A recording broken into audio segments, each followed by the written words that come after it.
బ్రేకింగ్లో చూస్తున్నాం. ఆంధ్రప్రదేశ్ ప్రభుత్వం ఉద్యోగులకు పెంచిన డిఏ చెల్లింపులపై కీలక మార్పులు చేస్తూ తాజాగా మరోసారి ఉత్తర్వులు జారీ చేసింది.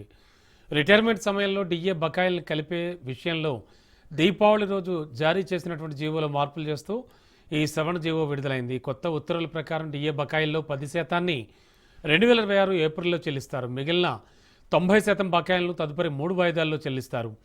ఓపీఎస్ ఉద్యోగుల డిఏ బకాయిలను వారి జీపీఎఫ్ ఖాతాకు జమ చేస్తారు.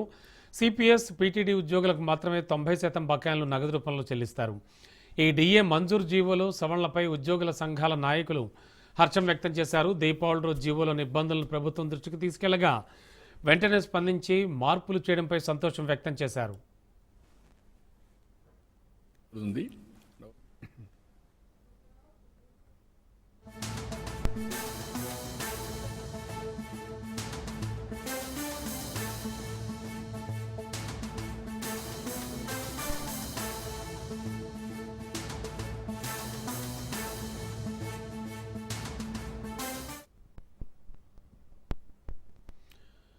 ఇదే అంశానికి సంబంధించి మరింత అదనపు సమాచారం అందించడానికి మా కరెస్పాండెంట్ సంతోష్ సిద్ధంగా ఉన్నారు. సంతోష్, ఒక జీవో విడుదల చేశారు దీపావళి రోజు, మళ్ళీ చిన్న మార్పులు చేశారు అంటున్నారు ఏపీ గవర్నమెంట్ నుంచి. ఈ ఓపీఎస్ కావచ్చు, డిఏ చెల్లింపులకు సంబంధించి కావచ్చు, ఏం జరిగింది?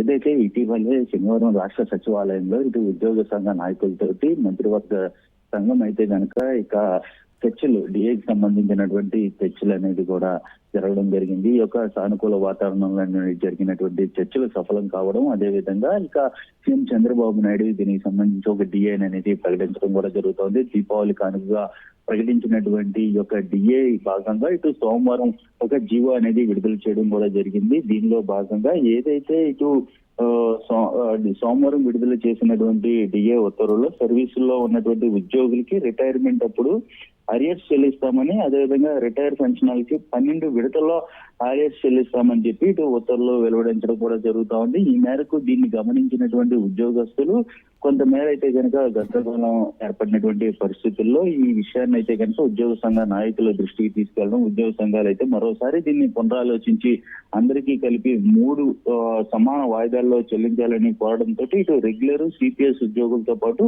పెన్షనర్లకు కూడా 3 సమాన వాయిదాల్లో చెల్లించాలి అంటూ కూడా ఇటు ఉత్తర్వులు అనేది కూడా 21వ తేదీన అయితే వెలువడడం కూడా జరుగుతుంది.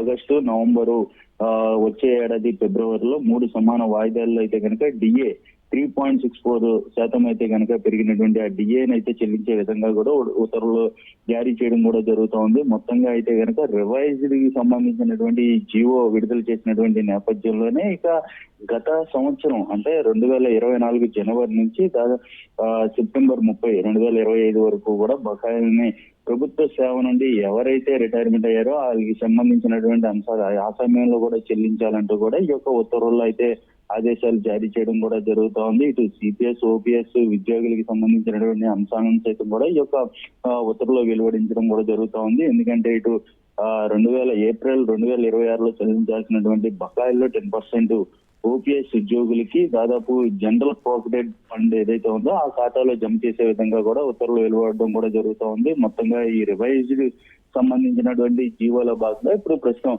ఉద్యోగస్తుల్లో అయితే కనుక హర్షణీయంగా అయితే కనుక భావిస్తున్నటువంటి పరిస్థితి కూడా నెలకొన్నాయి. Okay, thank you Santosh.